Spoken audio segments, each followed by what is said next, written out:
방송에서 제공하는 투자 정보는 투자 판단에 대한 조언입니다. 방송에서 제공하는 주식의 가치, 가격 상승 및 가격 하락에 대해서는 방송사에서 보장하지 않습니다.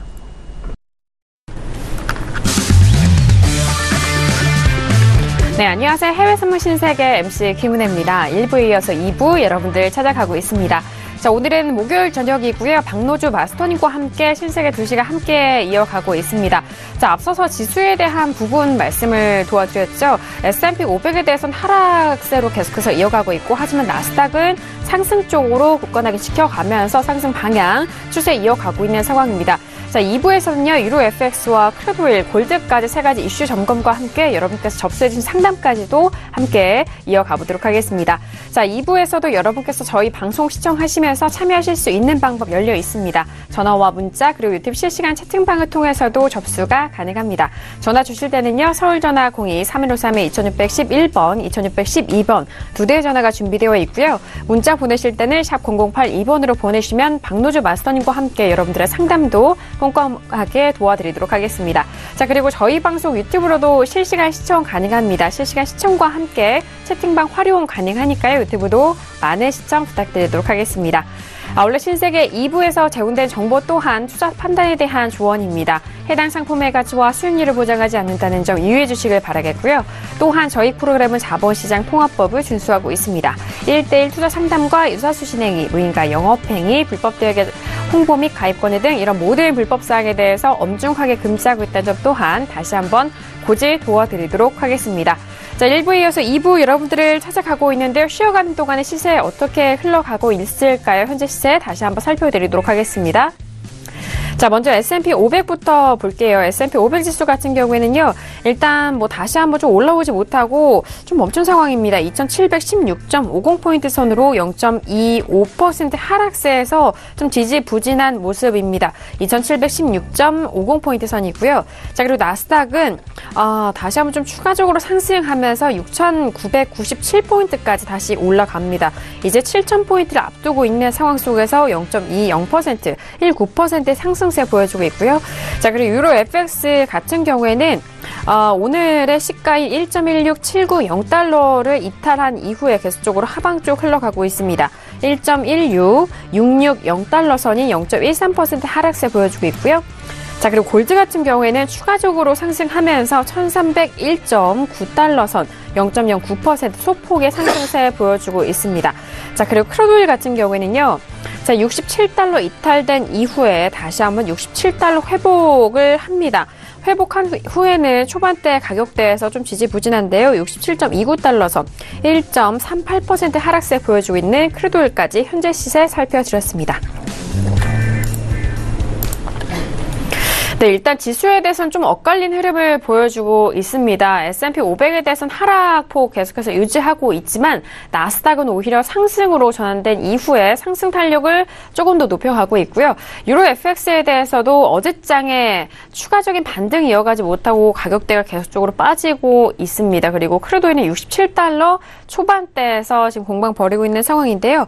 자, 지금 뭐 앞서서는 S&P 500 지수에 대해서 살펴드렸고 두 번째 이슈로 바로 넘어가 보도록 하겠습니다. 자, 두 번째 이슈는요, 유로 FX입니다. 자, 오늘의 시가를 또 이탈하면서 하방 쪽으로 흘러간 이후 빠르게 또 회복도 못하고 현재 약세 흐름에서 좀 움직이고 있는 상황인데요. 먼저 업앤다운 확인한 이후에 다시 한번 유로 FX에 대해서 의견 나눠보도록 하겠습니다. 네, 들어볼까요? 하나, 둘, 셋. 네, 지금 마스터님과 박나영께서 외신 쪽에서의 관망이고요. 저는 다운, 그리고 김정철 해설위원님은 업에 대한 의견까지 다양한 의견 이렇게 확인이 된 상황입니다. 자, 일단 어제장에 큰 반등이 있었기 때문에 많은 분들이 이제 뭐 추세 전환으로 좀 그 시초로 볼 수 있을까, 추가적인 반등이 이어갈 수 있을까, 이제 바닥을 잡아가는 걸까라고 좀 많이들 궁금해 하셨을 것 같은데, 현재 부근에서는 일봉상으로는 윗꼬리가 달렸기 때문에 정말 궁금해하실 것 같아요. 마스터님 지금 관망이시잖아요. 네. 네, 뭐 고민 좀 하다 짧은 하방을 좀 볼까, 네. 뭐 그렇게 하다가 네. 이건 도저히 짧은 하방을 보려다가 기대 수익이 얼마 안 되기 때문에 뭐 사실 더 밀릴 수도 있는데 오늘 더 들어올릴 수도 있거든요. 네. 그래서 일단은 관망을 들었습니다. 그래서 일단은 뭐 그동안 유로화 계속 빠졌었고 뭐 정치적인 리스크도 나오면서 또 빠졌다가 지금 반등도 나왔었는데 일단은 이평선을 좀 우리가 유로는 굉장히 깔끔하게 지금 하방을 주고 있잖아요. 그동안에도. 그러면은 이럴 때는 이평선 역배열 그대로 제일 잘 이루어져 있고 이러면 이평선에서 그 반등 일단 반등 나왔다가 밀리는 거 이런 것들을 이평선을 한 번, 두 번 터치를 했는지를 우리가 굉장히 눈여겨볼 필요가 있습니다. 그래서 그때도 뭐 말씀드렸을 거예요. 지금 한 번 이게 5일선이고요. 그 다음에 11선, 그 다음에 21선인데 우리가 5일선 쭉 하고 가다가 지금 11선, 11 이평선에서 한번 들어 올렸다 맞고 떨어졌어요. 네, 맞고 떨어지고 나서 지금 지금 5월 22일은 살짝 못 미쳤다가 또 떨어졌죠. 그리고 나서 지금 반등 제대로 준 구간이 오늘인데 만약에 그러니까 그 시청자분들께서 지금 현재 구간이 아니라 더 일찍 더 그 전에 만약 5분봉 한번 볼게요. 네. 전에 지금 시간적으로는 뭐 9시 정도 부근대가 됐네요. 일단은 그 전에는 별로 떨어진 게 없었어요. 먼저 올렸단 말이죠. 그럼 어떻게 타이밍이 잡냐면 지금 시가에서 지금 떨어진 거예요. 그럼 초반에는 올렸어요.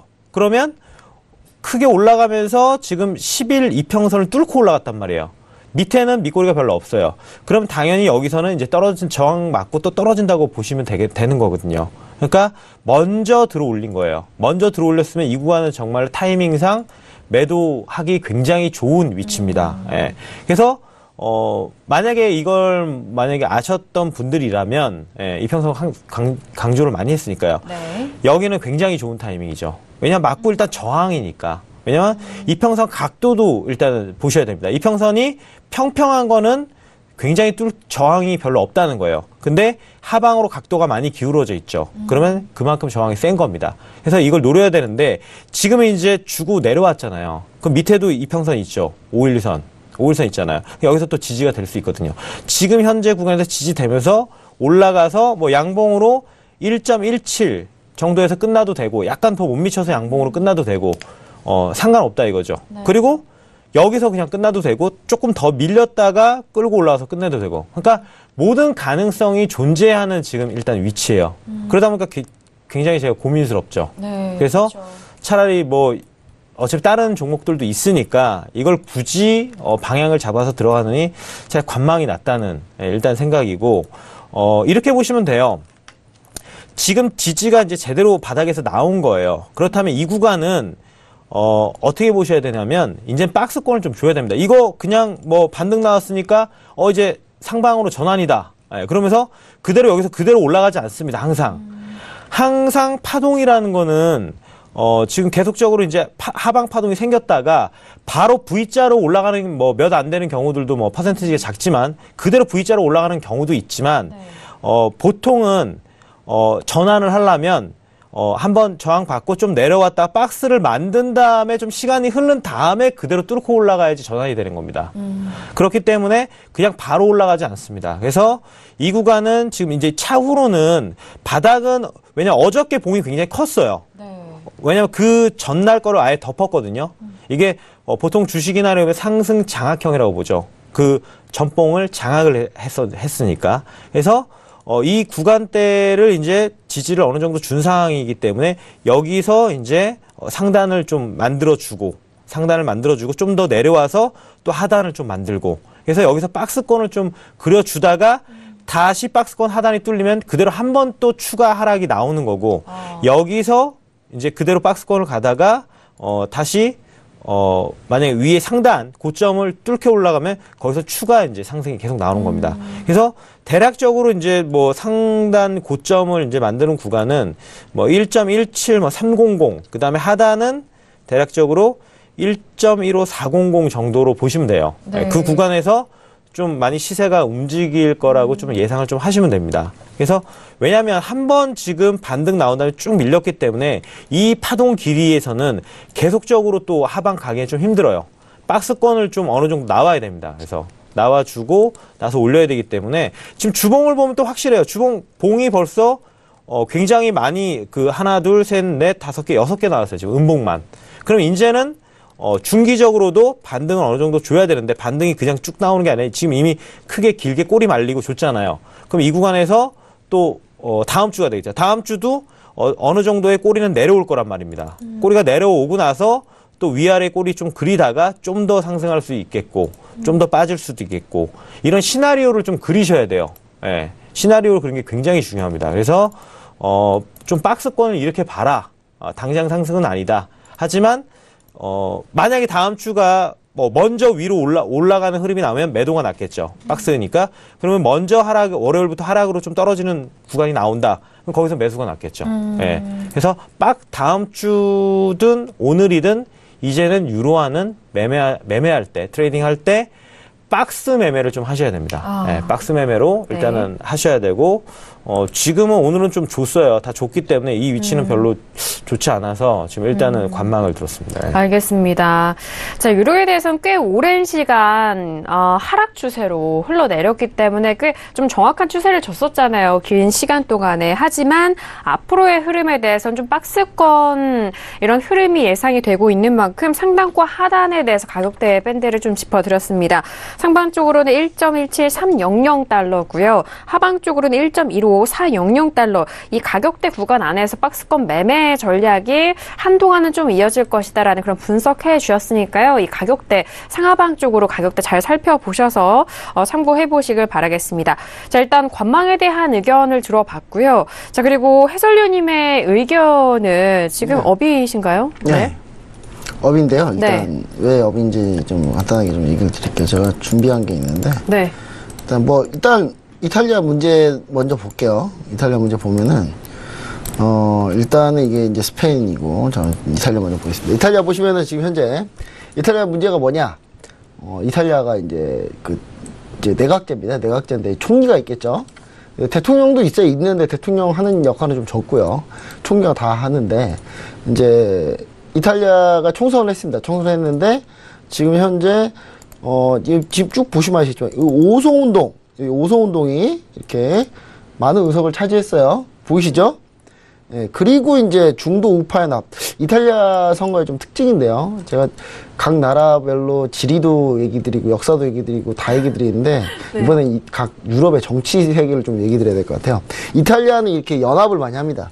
보통 한 당이 나가서 나중에 연정하는 게 아니라 일단 연합해서 투표도 할 수 있거든요. 그래서 이제 그런 정치적 특색이 있어서 보시면 아시겠지만 포르차 이탈리아가 우리가 그 유명한 벨루스코니 총리 있잖아요. 예전에 스캔들 참 많이 나고 미투 운동했으면 큰일 날 뻔한 재임 기간에 미투 운동 있었으면 큰일 날 뻔한 분인데 이분 총리 물러나고 나서 미투 운동이 있어가지고 참 타이밍 좋은 것 같아요. 이분은. 그리고 동맹당이 이제 많은 의석을 차지했었죠. 동맹당이 여기 보신 동맹당이. 그래서 지금 어떻게 돼 있냐면 오송운동하고 동맹당하고 지금 연정인 거예요. 지금 보이시겠죠? 그쵸? 근데 누가 좀 여기서 약간 좀 EU 탈퇴 이런 거 외치고 다니냐? 오송운동이에요. 오송운동. 그럼 이 오송운동과 동맹당이 연정을 구성했는데 거기서 총리라고 딱 낸 분이 꼭두각시예요. 꼭두각시 무슨 말이냐? 정치적인 아무런 경험도 없는 분을 이렇게 올렸어요. 총리를. 콘테 총리를 올렸어요. 콘테 총리 올렸는데 이탈리아 대통령이 승인했죠. 그래, 해봐 한번. 꼭두각시지만 한번 해봐라. 승인했는데 재무장관이라고 데리고 온 사람이 이제 거의 사보나라는 거의 그분이 이제 곧 이제 제가 볼 땐 치매 오실 분인데 한 80이 넘으셨거든요. 근데 그분을 재무장관으로 임명해가지고 근데 그분이 좀 약간 너무 강경파입니다. 보면은 두서없는 강경파거든요. 그러니까 뭐냐면 강경파인데 인과관계가 잘 맞지 않는 분이에요. 근데 그분이 이제 재무장관으로 오니까 EU 탈퇴 및 EU 탈퇴에서 이탈리아가 경제가 성장하는 그런 그림에 대해서 엄청나게 많이 얘기를 떠들고 다니셨 분이기 때문에 그분이 재무장관 올라온 순간 유럽이 불안한 거예요. 저 사람 들어오면 좀 센데 이거. 그래서 그렇게 생각하니까 갑자기 이제 문제가 생겼던 거죠. 그래서 이탈리아 대통령이 나 인준 못하겠어. 승인 안 하겠어. 그렇게 하니까 이제 결국 총리도 사퇴하고 그럼 다시 한번 꾸려봐라. 라는 지금 얘기가 된 거예요. 그래서 이제 그 부분 때문에 만약에 이거 다시 내각 구성 못하면 그러면 선거 다시 해야 되나? 선거 다시 해야 되면 오송운동이 얘기하는 이탈리아 EU 탈퇴를 투표로 같이 가야 되는 상황인가? 라는 것 때문에 이제 불안했던 거거든요. 그러니까 지금 그 말은 무슨 말이냐. 이탈리아 같은 경우는 현재 계속 EU의 구제금융을 받아갖고 그걸 갚아 나가야 되는데 그걸 갚기에는 현재 너무 가혹하고 너무 힘들다 이거예요. 그래서 부채를 좀 탕감해달라. 그리스처럼 부채 탕감해달라 지금 떼쓰고 있는 건데 부채를 탕감 안 하면 우리 EU 탈퇴하겠다. 근데 그냥 얘기 드리자면 EU 탈퇴하는 순간 이탈리아는 바로 망합니다. 왜냐면 이탈리아 EU 탈퇴하고 유로 안 쓰고 바로 이탈리아 자구통화 쓰면 이탈리아 통화 가치 폭락하고요. 그럼 이탈리아 가지고 있는 부채가 거의 어마어마하게 늘어나면서 은행들 다 망할 거거든요. 그냥 망해요. 무조건 망한다 보시면 돼요. 그냥. 그러니까 그런 상황에서 이탈리아가 지금 벼랑 끝 전술. 트럼프하고 김정은한테 배웠어요. 좀 많이. 네, 벼랑 끝 전술 많이 배워가지고 우리도 이런 거 한번 써보면 좀 재밌겠다 라는 생각으로 붙었는데 제일 중요한 건 뭐냐. 중도 우파 연합의 근거지가 어디냐면요. 이탈리아 북부 잘 사는 동네예요.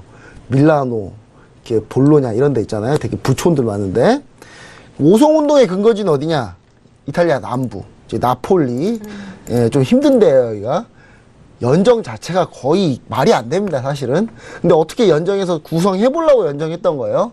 근데 과연 이 연정이 과연 성공하냐? 이 연정이 계속 간다는 보장이 없습니다. 왜냐면 연정이 계속 갈 수가 없어. 동맹당이 그냥 포르자 이탈리아랑 그냥 연정을 구성해도 돼요, 나중에. 그러니까 그렇기 때문에 오송운동이 현재 계속 연정에 일단 가장 의석수가 많기 때문에 대파트너가 돼 있는데 제가 봤을 때 중도 우파 연합이 그냥 아예 그냥 애초에 그냥 자기들끼리 연정했을 경우도 가능한 상황이다. 그리고 그런 부분에 대해서 계속 얘기를 하면서 총선을 얘기를 하고 있어요. 그러니까 이탈리아 대통령이 내년에 총선하자. 잠깐 중도 과도기 정부 구성하고 내년에 총선하자라고 제안한 상태고 오송운동은 안 된다. 7월에 다시 투표하자. 7월 아니면 9월에 빨리빨리 하자 이런 얘기거든요. 근데 투표를 하면 어떻게 되냐면요. 보시면 아시겠지만 오송운동 지지율이 좀 떨어지고 있어요. 지금 보이시죠?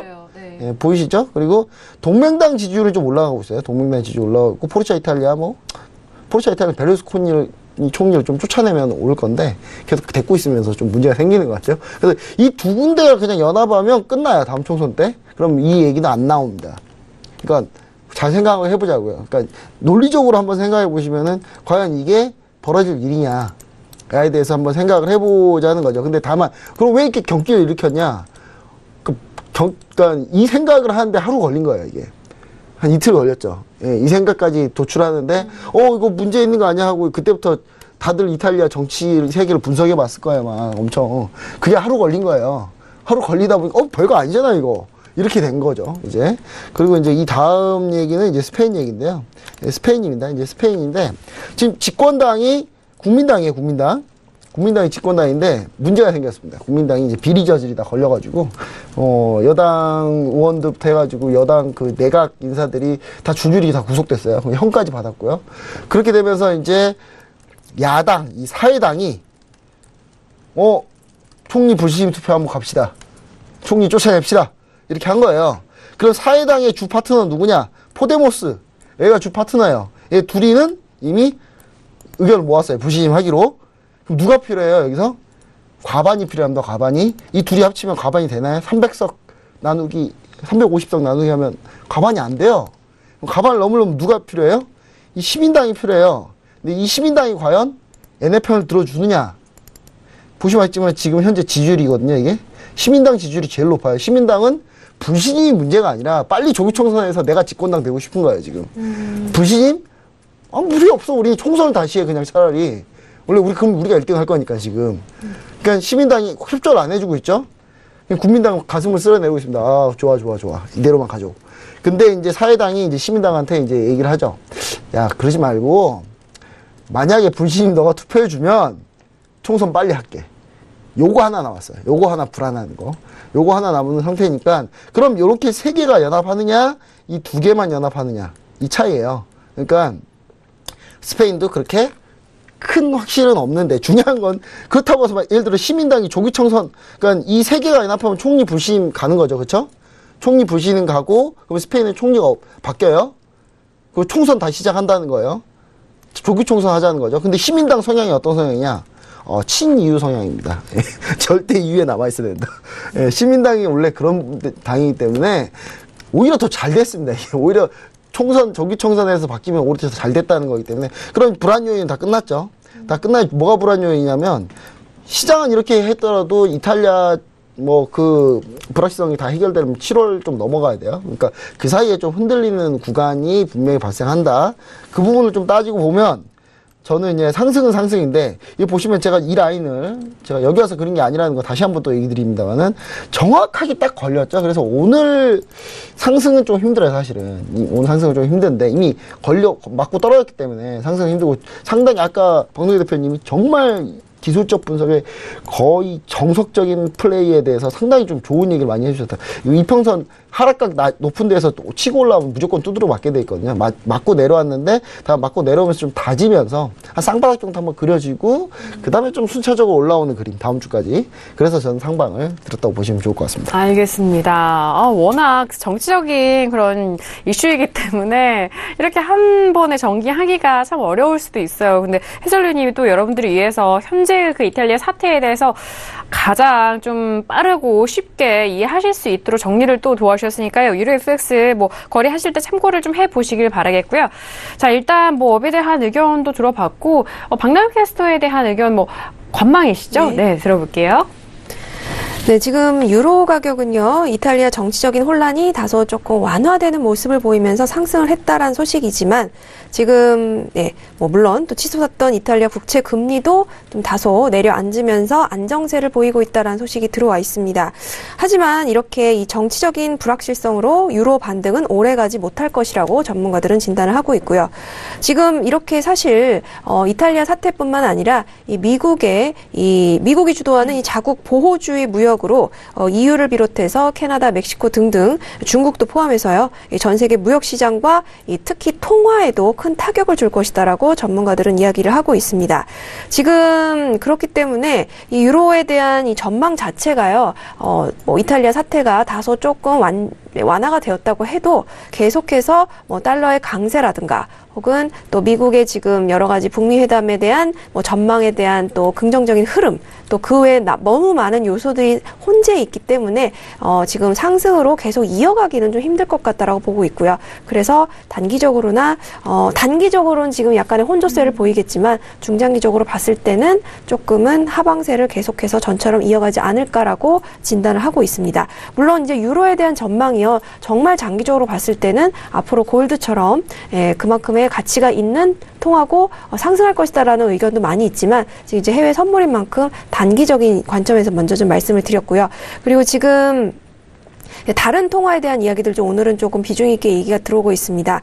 예를 들면 이제 그 중국에 대한 무역 의존이 굉장히 큰 그 호주 달러 같은 경우에는 이 중국 경제를 지금 대변한다라는 이제 표현도 많이 쓰고 있는데요. 그래서 중국에 관한 지금 좀 혼란 상황, 무역 때문에 이런 상황 때문에 하락을 했다라는 소식 들어와 있고요. 지금 그 외에 여러 가지 캐나다 달러 같은 경우도 중앙 캐나다 은행이 금리를 동결하겠다는 소식 속에서 좀 강세를 유지하고 있다, 이런 이야기들도 들어와 있습니다.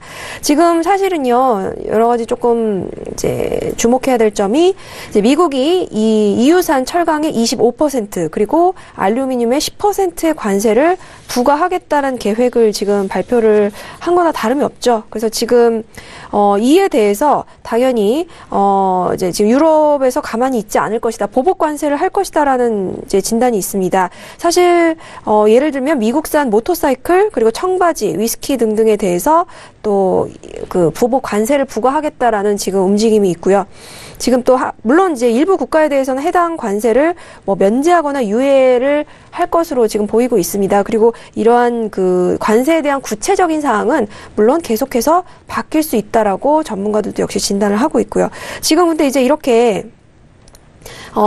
약간의 상방을 흐름에 보이고 있는 유럽 증시에도 지금 이 발표 때문에 철강과 자동차에 대한 이 관세 부과 발표 때문에 이 자동차 기업들의 주가가 일제히 하락했다라는 소식까지 들어와 있고요. 그리고 또 지금 이제 어저께도 말씀을 드렸는데 유로존 탈퇴에 대한 우려가 지금 계속해서 잔재해 있다고 말씀드렸습니다. 근데 사실 이제 영국도 브렉시트 사태 전에 국민 투표를 한 바 있는데 이탈리아도 그런 투표를 하지 않겠느냐라는 이제 그 보도가 있었는데요. 이제 뭐 어떻게 보면 여론조사를 실시를 했더니 이탈리아 국민의 절반 이상이 유로존의 탈퇴를 반대한다라는 의견이 나왔다고 합니다. 그래서 국민의 한 60에서 70% 정도가 반대하고 있다라고 지금 뭐 발표를 했다라는 소식이고요.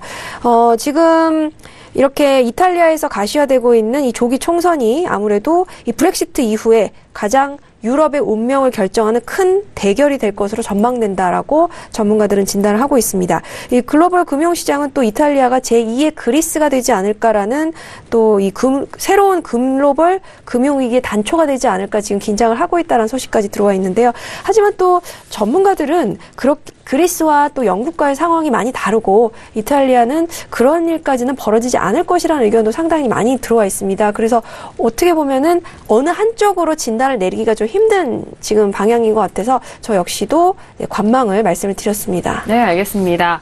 자, 이탈리아 국민 안에서 70%의 국민들이 유로존 탈퇴 반대 의견에 대한 그런 여론이 있다라는 점까지 설명을 도와드렸습니다. 자, 유로 FX 같은 경우에는 뭐 앞서서 마스터님 말씀해 주셨던처럼 1.16 좀 초반대 이 시가에서 좀 전후로 약하게 움직일 뿐 뭐 큰 움직임은 현재 보이지 않고 있기 때문에 좀 어려울 수 있는 가격대입니다. 다시 한번 참고해 보시길 바라겠습니다. 자, 이어서 세 번째 이슈로 넘어가 보도록 하겠습니다. 세 번째 이슈, 뭐 일부 초반부터 강세, 참 많은 변동성을 보였던 크루드 오일입니다. 자, 크루드 오일 같은 경우에 현재 67.08달러 선으로 다시 또 내려온 상황인데요. 업앤다운 확인한 이후에 다시 한번 의견 나눠보도록 하겠습니다. 네, 들어볼게요. 하나, 둘, 셋. 네, 마스터님 지금 다운이고 저도 다운이고 해설위원님이 업이고요. 그리고 외신 쪽에서는 관망에 대한 의견 확인된 상황입니다. 자, 일단 67달러 초반과 지금 66달러 후반 사이에서 오늘장은 가격대가 좀 출렁거리고 있는 상황인데요. 자, 마스터님이 지금 다운에 대한 의견 주셨죠? 네. 네네. 일단은 뭐 오펙 국가들 뭐 일단은 논이 나온 다음에 뭐 빠졌다가 또 뭐 채굴장비 건수도 늘어났다가 지금 그러면서 지금 반등을 좀 했어요. 한 상황에서 지금 그러니까 초반에 67. 60달러 즈음이었을 거예요. 방송 시작하기 전에는 확실하게 한 번은 밀리기 때문에 그래서 일단은 매도 사인을 빨리 드렸는데 밀렸단 말이죠. 그리고 나서 바로 이제 좀 이따 몇 분 지나다 밀렸는데 중요한 거는 지금 반등이 나오고 있는 시점이에요. 반등 줬다가 뭐 뺐다가 이러고 있는데 지금 반등이 나왔죠. 그러니까 5분봉인데 22시 뭐 10분 정도 밀렸다가 크게 반등이 나온 상황인데 지금 패턴을 봤었을 때 여기서 한번 좀 밀려야 된다고 지금 보고 있는 거고요. 중요한 건 지금 매도를 제가 들었는데 이 시점에서 매도 들어가기 좀 힘듭니다. 예. 지금 현재 구간에서는 또 어느 정도 말고 올라갈 수 있는 거를 충분히 나올 수 있는 지금 구간이기 때문에 여기서 아마 67.50까지도 올라갈 수 있어요. 50까지도 올라갈 수 있는데 중요한 거는 기다렸다가 일단 매도하자는 얘기입니다. 지금은. 근데 사실상 여기서 그대로 빠져도 돼요. 예. 그대로 빠지면서 지금 왜냐면 오일 같은 경우는요. 그러니까 아까 이평선 얘기를 했지만 지금 밑에 받치고 있는 이평선이 60일 이평선인데 그 기울기가 그렇게 가파르지 않아요. 예, 거의 좀 평평한 것보다는 약간 상승 기울기인데 그리고 특히나 금이나 오일 같은 품목들은 이평선 자체를 그대로 밀고 나가는 그러니까 돌파나 이탈하는 것들이 굉장히 쉽습니다. 예. 지금은 정확하게 맞고 지금 들어올렸지만 오늘 안 그래도 뭐 재고지표 발표도 있고 하기 때문에 사실상 이따가 지금 그 재고지표 나올 때 그때 만약에 들어올린다면은 올리다가 멈추는 구간대에서 다시 꺾이는 구간 꺾이는 구간대에서 매도 진입하는 타이밍이 굉장히 좋다고 봅니다. 왜냐하면 한번 그게 축 밀릴 수 있어요. 그러니까 밀리게 된다면 66.10달러 아니면은 그대로 밀리면서 저점 그동안에 그러니까 그 5월 28일 날 저점 65.80 여기도 한 번에 밀릴 수도 있습니다. 오일이라는 품목이 원래 그래요. 봉이 크게 나올 수 있어요. 여기서 반등 지금 나오는 듯 하지만 그대로 파동 밀리면서 그러니까 그때 제가 설명드린 1파동이고요. 그 다음에 여기가 지금 반등이 2파동이고 3파동인데 3파동을 5일 같은 경우는 이렇게 지금 크게 5월 25일 날 봉 엄청 크지 않습니까? 하락봉. 봉 하나로 줄 수 있어요.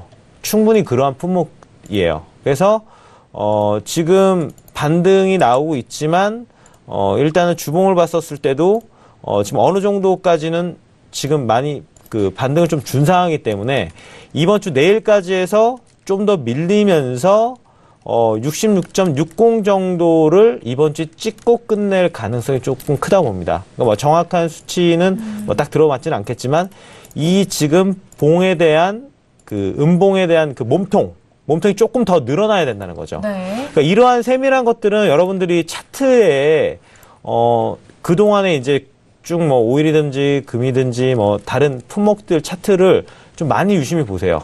그러면은 이 상황의 패턴들이 이렇게 된다는 거를 조금 좀 아실 수 있을 거예요. 그래서 이 몸통 사이즈가 좀 더 밀려야 된다는 얘기고, 그래서 오늘 같은 경우도 매도 진입을 하지만 조금 더 기다리자.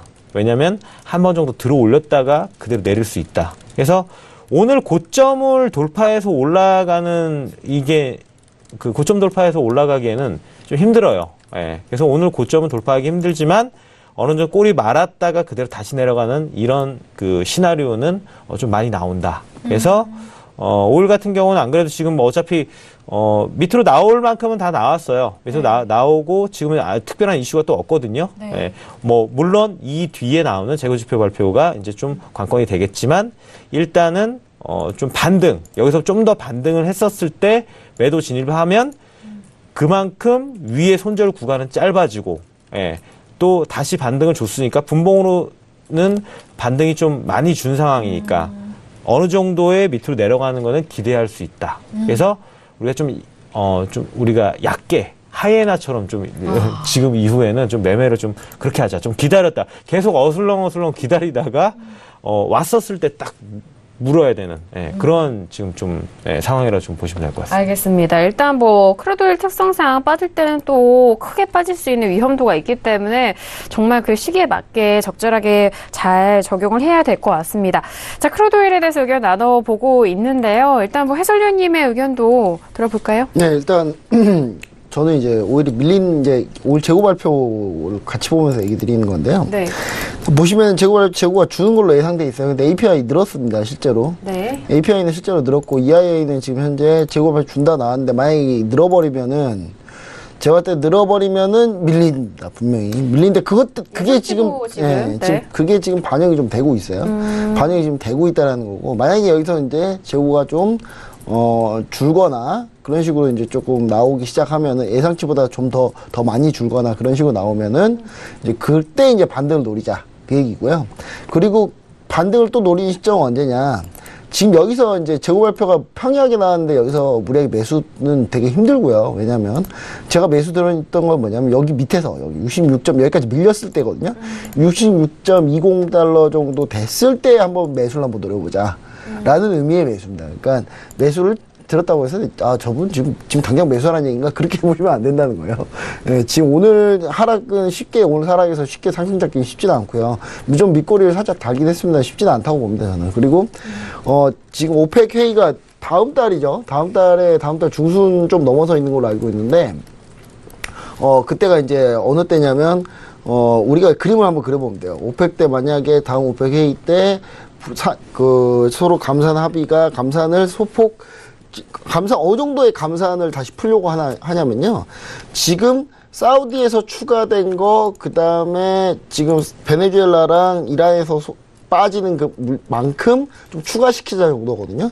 그러니까 그 정도이기 때문에 전체 증산량에 비해서는 전체 감산량에 비해서는 증산하는 게 한 3분의 2나 절반 수준밖에 안 돼요. 근데 그렇지만 거기에 이제 쇼크를 먹고 있는 거죠. 그러니까 제가 볼 때 그 정도의 쇼크가 한 번 더 올 가능성이 있습니다. 그래서 그때 오펙 회의 때 다시 밀어주려면은 살짝 올려줄 필요가 있습니다.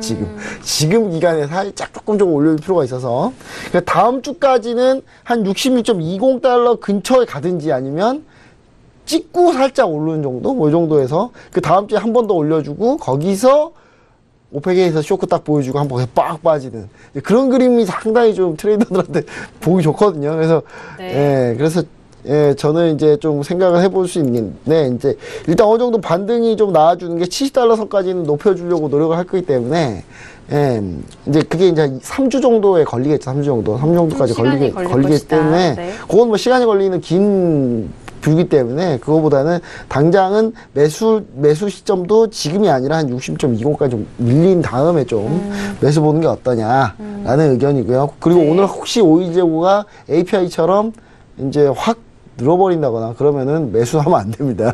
예, 저는 그렇게 좀 얘기를 좀 드리고 싶네요. 알겠습니다. 자, 앞서서 API 쪽에서는 100만 배럴의 재고 증가가 있었고요. 오늘 EI 쪽에서도 예상치가 221만 배럴 정도의 재고 증가가 예상이 됐고, 지난주에는 570만 배럴에 넘는 재고가 증가한 상황입니다. 이미 이 재고 증가한 분이 좀 선반영된 상황이고, 일단 빠진 그 기회로 또 매수의 기회로 잡아갈 수 있는 그런 장기적인 뷰에 대해서 설명 도와주셨고요. 자, 이어서 그리고 지금 제가 지금 하나 더 설명드리는 게 생겼어요. 보다 보니까 오늘이 5월 31일입니다.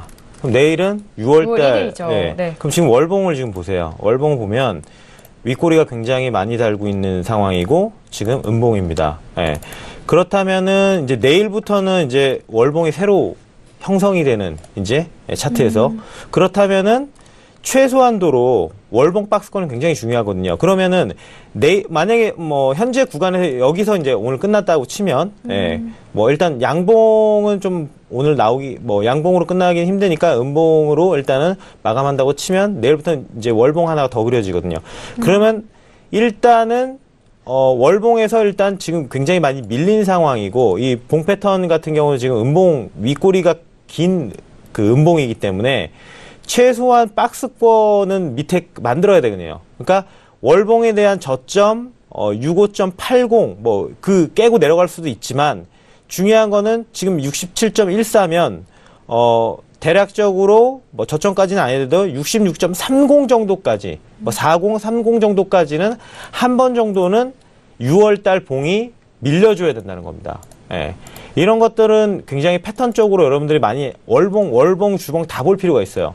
특히나 월봉이면은 그러니까 내일부터 기회거든요. 그러면 한 번 정도는 이렇게 밀릴 수 있으니까 뭐 내일 상승을 초반에 주든 아니면 시가에서 시작을 하든 거기를 한 번 노려서 한 번 정도는 수익을 낼 수 있다는 거죠. 그래서 이런 월이 끝나는 시점 월이 끝나는 시점 현재 월의 봉 패턴을 굉장히 세밀하게 볼 필요가 있습니다. 그래서 일단은 내일부터 일단은 이 66.50 밑으로 한 번 정도 밀릴 수 있다 이렇게 생각을 하시고 타이밍이 왔었을 때 매도 한 번은 노릴 수 있다. 이렇게 한번 보시면 될 것 같아요. 알겠습니다. 월봉에 대한 부분 다시 한번 리뷰 도와드렸고요. 이어서 외신 쪽의 의견 크루돌에 대해서 다시 한번 들어볼게요. 네, 지금 오일 가격도 약간의 혼조세를 보이고 있다라는 소식부터 전해드리겠습니다. 저는 오늘 어떻게 보니까 다 관망을 말씀을 드렸는데요. 그만큼 이제 소폭의 오름세와 내림세가 계속해서 단기적으로 반복되고 있는 시장의 흐름이 보이고 있어서 외신의 보도를 통해서 저는 이렇게 말씀을 드리고 있고요. 지금 사실 근데 오일 가격이 혼조인데 이제 브렌트유는 이제 올라가고 또 WTI 가격은 이제 내려갔다라는 소식이 들어와 있습니다. 지금 여러분들 다 아시다시피 이제 미국의 서부 텍사스유는 이제 별로 공급에 대한 우려 차질이라든가 혹은 재고에 대한 문제가 없는데 이제 브렌트유 같은 경우는 지금 이란의 제재나 여러 가지 정치적인 리스크 때문에 아무래도 공급의 차질을 이룰 수 있지 않을까라는 우려 속에서 상승하고 있다라는 소식이 좀 들어와 있습니다. 그래서 지금 이제 AMG의 또 보도에 지금 하나 전망치가 있는데요. 지금 이렇게 말씀을 드리면 이 오일 가격이 아무래도 지금 어느 때보다도 사건 사고 이제 정치적인 상황이라든가 여러 가지 사건 사고에 민감한 시점이다라고 전망을 하고 있습니다. 그리고 이제 로이터에서도 이렇게 얘기를 하고 있어요. 그 오펙과 러시아가 원래는 이제 연말까지 증산이 아닌 이제 감산을 하면서 가격을 좀 조절하려고 했는데 이게 너무 사태가 조금 심각해지는 것 같고 그러다 보니까 아무래도 증산에 합의할 것이고 이란과 이 베네수엘라의 공급에 대한 차질을 상쇄할 것이다. 그리고 하루 100만 배럴 정도 뭐 증산할 계획이 있다. 이런 얘기들은 이제 반복해서 계속해서 말씀을 드리고 있는 부분이고요. 그리고 지금 근데 모든 것들은 6월 22일 날에 회의 때 이제 살펴볼 수 있는 거고 또 구체적인 결정 사항은 그때서야 알 수 있다라는 이제 소식도 들어와 있습니다. 6월에는 이제 북미 정상회담도 있고요. 이렇게 6월 22일 이런 오펙 회의도 있고 또 6월 1일 또 관세, EU에 대한 관세 어떻게 할 것인지에 대한 또 6월 15일까지는 또 그 리스트까지 나오고 또 6월에는 좀 다양한 중요한 이제 결정 사항들이 나오는 것 같습니다. 그리고 지금 한 전문가가 또 이야기를 하기를 오일 가격은 70달러를 약간 못 미치는 가격 혹은 60달러 중반대가 가장 모든 상황에서 적절한 가격인 것 같다라고 진단을 한 소식까지 들어와 있습니다. 아무래도 오일 가격은 아까 말씀드린 대로 이제 다양한 이슈들의 영향을 받으면서 단기적으로는 조금 반등과 하락을 반복을 할 것 같아서 저는 이제 외신 소식을 통해서 관망을 말씀드렸습니다. 네, 알겠습니다. 크루드오일 외신의 의견까지 다시 한번 전달 도와드렸습니다. 자, 여기서 빠르게 네 번째 이슈 골드로 넘어가 보도록 하겠습니다. 오늘 네 정말 많은 내용 다루고 있는데요. 골드 지금 올라가면서 1304달러 선 돌파하고 있는데 자 먼저 빠르게 업현다고 확인한 이후에 마지막 이슈 점검 도와드리도록 하겠습니다. 자 골드 들어볼게요. 준비되셨죠? 네 하나 둘 셋. 네, 오랜만에 지금 만장일치 업이 나왔어요. 자, 모두 업에 대한 의견 확인이 되셨고요. 자, 골드는 앞서서 마스터님이 또 초반부터 말씀을 많이 해주셨기 때문에 현재 부분 전략 다시 한번 세워주실까요? 일단은 네. 뭐 초반에 유튜브에 드렸던 거는 1305선 정도였었죠. 네네. 그때 이제 상승을 일단은 말씀드렸었고 그리고 상승을 쭉 했어요. 예, 쭉 했고 뭐 상승하니까 이제 청산에 대한 말씀을 드렸는데 이제 이 구간 좀 올라온 구간이죠. 올라온 구간에서 과연 여기서 슈팅이 나와야 이제는 슈팅이에요. 예. 여기서 이렇게 그냥 끝나면 어차피 지지부진하게 이제 끝나서 그냥 마감한다는 거고 여기도 마찬가지로 지금 고점을 계속 한 번씩 쳤어요. 5월 24일 날 고점 한번 만들었고 25일 날 그 비슷한 구간에서 밀렸고 그다음에 뭐 1311.3이지만 29일도 여튼 뭐 거의 비슷하게 구간 가서 밀린 거고요. 오늘도 지금 구간 밀렸단 말이죠. 네. 중요한 거는 일단 이렇게 갈 것 같아요. 어차피 지금은 골드가 뭐 국채 같은 경우도 지금 안전자산으로서의 투자 매력도 때문에 크게 상승을 한번 준 케이스고 골드는 사실 그동안의 안전자산으로서 매력이 크게 이렇게 부각되지는 않았는데 만약에 일단 오늘 지수가 지금 근데 오늘 지수들 좀 잘 보셔야 되는 게 일단 S&P가 밀렸고 나스닥은 굉장히 잘 버텨요. 네. 이렇게 되면은 사실상 지금 S&P는 지금 아까 좀 빠졌다가 지지를 했거든요, 지금. 지금 지지를 주는 상황이고 근데 더 밀릴 수도 있는 구간이에요. 그러면 일단 나스닥도 같이 그러니까 지금은 잘 버티고 있지만 결과론적으로는 얘네들은 이렇게 따로 갈 수는 없어요. S&P나 나스닥은. 일단은 뭐 시간이 더 지났든 지금 따로 좀 가지만 차후는 같은 방향으로 간다 이거죠. 그러면 상대적으로 만약 오늘 밀린다고 치면 나스닥하고 S&P가 밀린다고 치면 골드가 오늘 크게 슈팅이 나와야 된다는 거죠. 만약에 반대로 나스닥이 크게 슈팅이 나오면서 크게 돌파하면서 슈팅이 나오면 골드는 여기서 꺾일 겁니다. 예. 그래서 오늘 리스크 자산과 안전 자산으로서의 향방이 완전히 뚜렷하게 나타날 수 있다고 지금 생각이 들거든요. 왜냐면 나스닥이 이렇게 버티다가 쭉 빠질 수 있어요. 네. 예. 그러면 여기 지금 거의 지금 저점 부근이잖아요. S&P 같은 경우 S&P인데 더 크게 빠질 수 있어요. S&P는 예. 큰 폭으로 지금 뭐 2,700대까지도 크게 빠질 수 있거든요. 그럼 골드는 오늘 반대로 크게 일단은 상승을 할 수 있다는 거죠. 그러면은 주봉을 봤었을 때도 골드 같은 경우는 아까 말씀드렸다시피 오일이나 골드 같은 경우는 이평선 크게 이렇게 개의치 않아요. 그대로 돌파하면서 전주 고점이죠. 고점 그대로 돌파하면서 대략 1317선 예, 그 부근대 18선, 17선 예, 그 정도 이상으로도 한번 크게 들어올 수 있어요. 왜냐하면 골드는 지금 그 단기간에 지금 고점이 1312.6인데 이거 깨지면서 들어올리면은 뭐 일단은 거의 1318, 뭐 1320 이 선까지도 크게 우뚝 세울 수 있어요. 그러면 파동이 어떻게 되냐면 이렇게 갔다가 지금 한번 들어 올렸다가 지지부진하게 박스권 만들다가 이렇게 올리면은 파동 하나가 또 올라간다는 거죠. 그렇기 때문에 골드는 그렇게 슈팅이 나올 수 있다고 보기 때문에 지금 현 구간에서도 또 올렸지만 그래도 또 상방을 본다. 예, 이렇게 지금 말씀을 드릴 수가 있습니다. 알겠습니다. 네. 상방에 대한 부분 여러분들에게 좀 아주 상세하게 좀 전달을 도와드렸습니다. 자, 골드 모두 만장일치에 대한 의견인데요. 해설위원님 좀 빠르게 들어볼까요? 네, 골드 같은 경우는 사실 이제 지금 계속 올라오면 어떤 부분이냐면요. 달러가 밀린 부분도 있고요. 첫 번째 달러를 보시면은 달러가 밀린 부분인데 달러가 밀린 것보다 골드가 올라온 폭이 더 빨랐어요. 더 빨랐던 이유는 딱 어떤 거냐면요.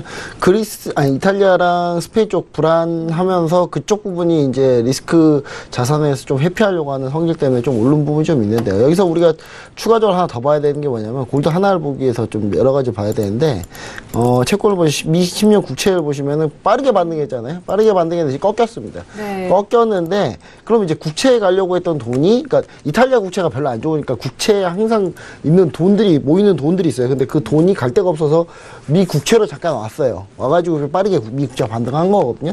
근데 미 국채가 다시 빠진다는 얘기는 뭐냐면 거기 돈에서 다시 이제 이탈리아 국채 금리가 다시 지금 떨어지고 있고 그 말은 이탈리아 국채 가격이 오르고 있다는 거죠. 이탈리아 국채 가격으로 다시 갈 돈 다시 가고 있다는 거예요. 지금 현재 다 가진 않았지만 그러면 나머지 가는 돈이 미 국채 그렇게 메리트 없거든요. 미 국채는 메리트가 그렇게 없는데 그래도 그럼 미 국채 왜냐면 다음 달에 금리 올리잖아요. 다음 달에 금리 오면 국채가 떨어질 텐데 분명히.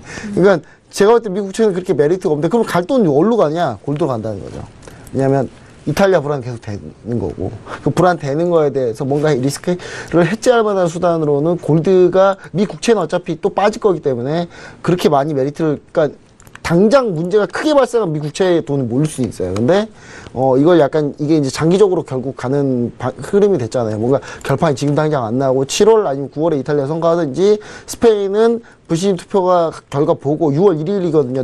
내일입니다. 내일이니까 내일 불신 투표 결과 보고 진행하겠다라는 게 있기 때문에 스페인은 불신 투표 되는 게 오히려 더 EU 쪽에서 좋은 시나리오일 수도 있습니다. 아까도 얘기 드렸지만 시민당이 집권하면 시민당이 친이유파이기 때문에 얘네가 집권하면 더 좋아요. 그림이.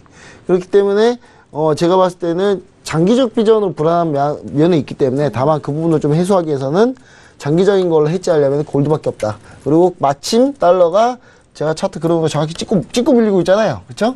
예, 이거 제가 와서 그린 거 아니에요. 예, 항상 그거는 라인인데 찍고 밀리고 있다. 여기 부분에서 한번 저항받을 자리가 됐다. 그러면 골드가 갈 가능성은 있다. 이렇게 해서 상승을 얘기 드렸습니다. 알겠습니다. 상승에 대한 의견 들어봤고요. 추가적으로 외신 쪽에서도 역시나 상승입니다. 들어봅니다.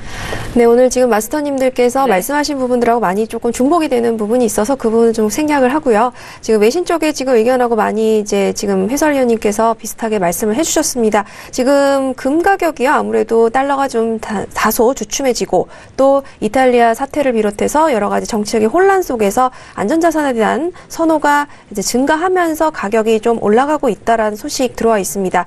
여러분들 많이 아시는 부분인데요. 이번에는 골드 가격에 대해서 어떻게 보면 룰 같은 이런 게 좀 그대로 작용이 돼서 이 가격에 반영이 된 게 아닌가라는 생각이 드는데요. 지금 계속해서 정치적인 상황과 여러 가지가 너무 많은 이슈들이 있고 급변을 하기 때문에 상대적으로 이 트레이더들이 많이 지쳤고 그래서 안전자산에 많이 몰리고 있다. 그 성향이 드러나고 있다라는 소식까지 지금 전달을 좀 해드리도록 하겠습니다. 네, 알겠습니다. 골드에 대해서는 지금 현재 부근 1,300달러 초반대까지 다시 올라간 상황인데요. 현재 부근에서 모두 공통적으로 업에 대한 의견까지 확인해 시켜드렸으니까 참고해 보시길 바라겠습니다. 자, 오늘도 이렇게 신세계 2시간 동안 알찬 전략 박노준 마스터님과 함께 했습니다. 박노준 마스터님 오늘도 역시나 다양한 종목군에서 바쁘게 좀 활동하셨는데 어떠셨을까요? 일단은 뭐 차트 화면을 지금 좀 볼 수 있으면 좋을 것 같은데, 일단은 보세요. 오늘 제가 5일 일단 매도를 하고 수익을 받고 그 다음에 골드 상승을 해서 갔는데 네. 나스닥 지금 잘랐죠. 안 그래도 지금 그 유튜브에다가 계속 말씀드렸었거든요. 물량 네. 줄이자 아니면은 네. 좀 일단 자르자. 왜냐하면 계속 안 올라가요 지금. 계속 네. 왔다 갔다 하는데 그러다 보니까 이제는 제가 방향을 초반에 잡았던 상방에 대해서 뭔가 확률이 좀 떨어지죠. 그러다 보니까 자른 겁니다. 중요한 거는 잘라도 수익 남잖아요. 300달러 그렇죠. 벌었잖아요. 그러니까 중요한 거는, 그러니까 왜 이걸 보여드리냐면, 우리가 완벽한 건 없어요. 트레이딩에 대해서 완벽한 건 없습니다. 만약에 자기가 방향을 잘못 잡았으면은, 일단은, 확률이 계속 떨어진다. 그럼 일단은 잘하자는 얘기, 손절을 잘하자는 얘기죠. 예. 일단은, 그래서 이걸, 오늘의 일단은 이거는, 일단 손절에 대한 부분, 일단 좀 확실히 하자. 좀 보여드리려고 이렇게 말씀드렸습니다. 네, 알겠습니다. 자, 오늘 이렇게 박노주 마스터님과 함께 오늘 2시간 동안 신세계 함께 했습니다. 많은 도움이 되셨길 바라겠습니다. 자, 오늘 2시간 동안 함께 전달을 도와드렸는데요. 저희가 말씀드린 내용에 대해서는요, 투자 판단에 대한 조언이고요. 해당 상품의 가치와 수익률을 보장하지 않습니다. 또한 저희 프로그램은 자본시장 통합법을 준수하고 있다라는 점 다시 한번 고지 도와드리도록 하겠습니다. 자, 오늘 신세계 2시간 동안 알찬 정보를 전달을 도와드렸습니다. 많은 도움이 되셨길 바라겠고요. 자, 일단 원유재고 발표에 대해서는 12시로 좀 미뤄진 상황입니다. 아쉽게도 신세계 통해서는 원유재고 발표 이번 주도 함께 하지 못하고 있는데요. 내일장에 대해서 새벽에 발표된 원유재고 발표에 대한 소식까지도 함께 전달을 도와드리도록 하겠습니다. 자, 신세계 2시간 동안 저희가 준비한 소식과 내용은 여기까지고요. 저희는 내일 이 시간에 다시 돌아오도록 하겠습니다. 2시간 함께 해주신 여러분, 오늘도 고맙습니다.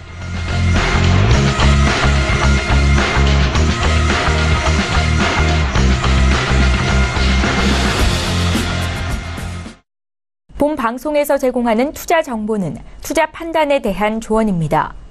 방송에서 제공하는 주식의 가치, 가격 상승 및 가격 하락에 대해서는 방송사에서 보장하지 않습니다.